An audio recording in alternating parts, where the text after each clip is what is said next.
warahmatullahi wabarakatuh.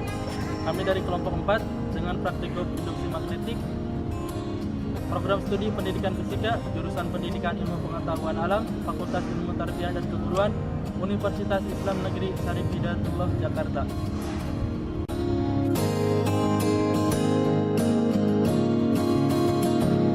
Assalamualaikum warahmatullahi wabarakatuh.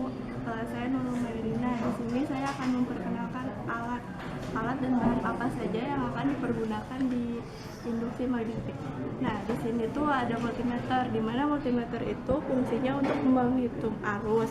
Nah, di sini ada kumparan 150 lilitan, di sini ada kumparan 1000 lilitan, di sini juga ada batang magnet, di mana batang magnet itu untuk mengetahui arah arus kutub selatan dan utara.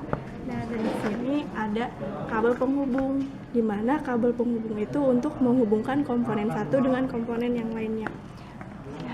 Sekianlah perkenalan alat dan bahan dari saya, dan selanjutnya langkah kerja akan dibawakan oleh Apan Fauzi.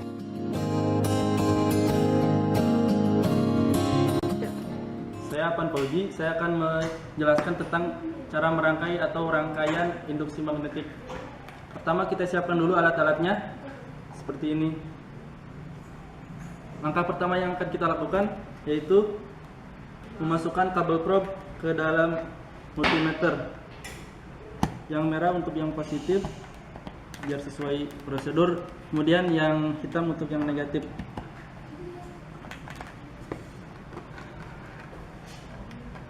Untuk praktikum pertama kita gunakan lilitan yang 1000. Karena sifat lilitan ini non-polar, kita boleh memasukkannya kemana saja.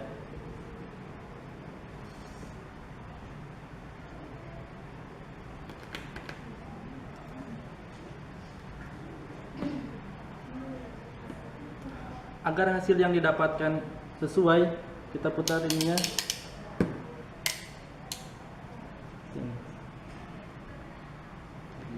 Untuk percobaan pertama, kita masukkan magnet kutub utara secara cepat.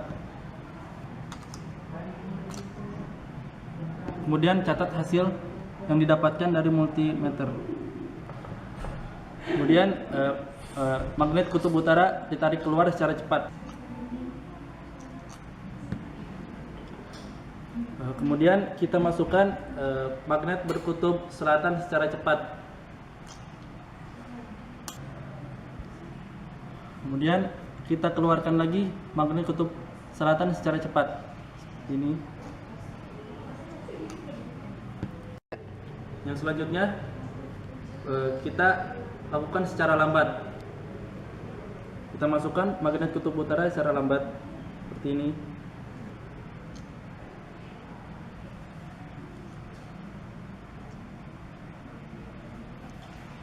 Kemudian kita keluarkan lagi magnet kutub utara secara lambat. Selanjutnya, magnet berkutub selatan dimasukkan secara lambat seperti ini.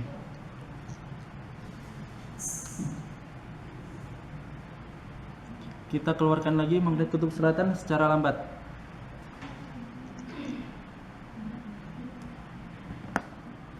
Kemudian dicatat hasilnya. Praktikum yang selanjutnya kita gunakan lilitan yang 150 lilitan. Kita ganti yang 1000.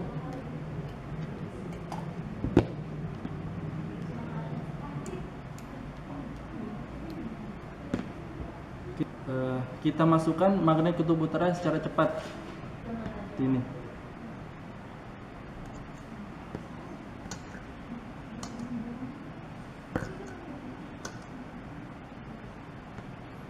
Kemudian kita keluarkan lagi magnet kutub utara secara cepat. Yang selanjutnya kita masukkan magnet kutub selatan secara cepat.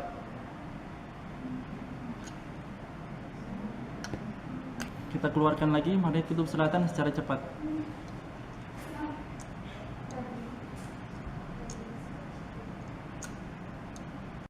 Yang selanjutnya kita lakukan secara lambat. Pertama kita masukkan magnet kutub utara secara lambat seperti ini.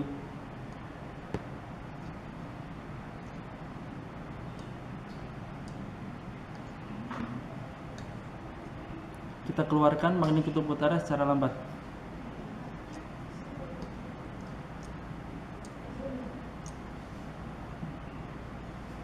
Yang selanjutnya kita masukkan magnet kutub selatan secara lambat.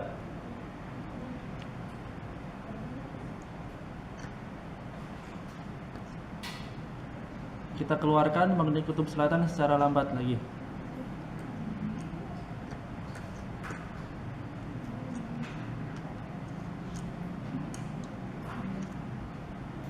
Seperti itu. Kemudian dicatat hasilnya. Demikianlah langkah kerja praktikum induksi magnetik. Yang selanjutnya, kesinambungan teori dan praktikum akan disampaikan oleh Nindya Novian.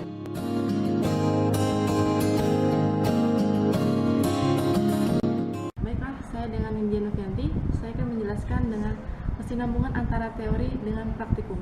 Yang pertama, setelah melakukan langkah kerja, didapat hasil pertama 1000 lilitan dan 500 lilitan.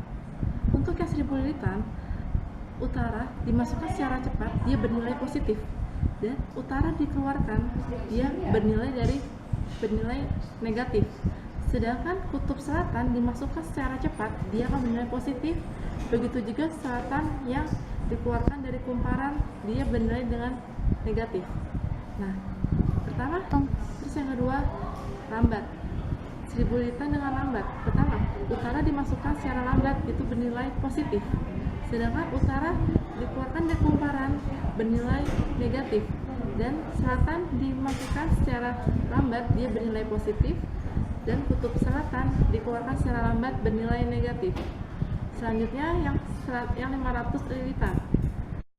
Praktikum melakukan mengetahui barisan arus yang dihasilkan oleh medan magnet pada percobaan pertama, yaitu 1000 lilitan. Ketika magnet utara dimasukkan ke dalam,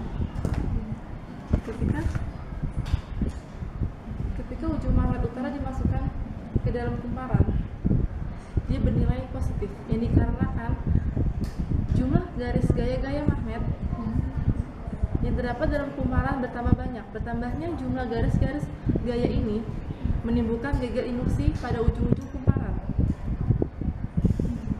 Nah, selain itu, apabila ujung magnet utara dikeluarkan dari kumparan, arus listrik bernilai negatif. Hal ini dikarenakan garis-garis gaya magnet yang terdapat dalam kumparan berkurang.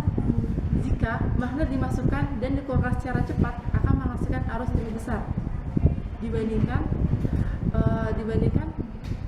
magnet dimasukkan secara lambat. Hal ini dikarenakan delta T-nya akan semakin kecil pada yang cepat.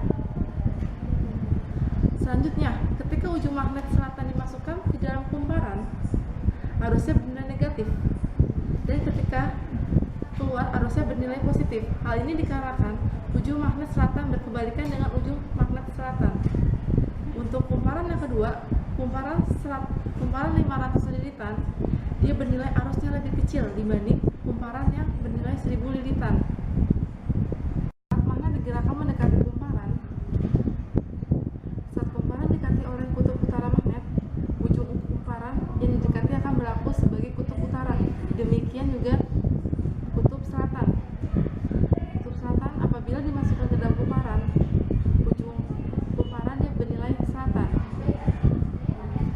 Cluenya untuk ujung kumparan yang didekatkan adalah jika didekatkan, dia menolak. Didekatkan U, dia jadi U. Sedangkan dia didekati S, dia maka jadi S. Kutub sejenis saling tolak-menolak. Saat magnet digerakkan menjauhi kumparan, saat kumparan dijauhi oleh kutub utara magnet, ujung kumparan yang dijauhi akan berlaku sebagai kutub selatan. Sedangkan jika yang menjauhi ada kutub selatan, maka ujung kumparan yang dijauhi akan bernilai menjadi kutub utara. Cluenya untuk ujung kumparan yang didekatkan adalah jika ditinggal menjauh, dia berusaha menarik. Dijauhi U, dia jadi S. Dijauhi S, dia jadi U. Kutub berlawanan maka akan saling tarik-menarik. Besarnya GGL induksi bergantung pada 3 faktor.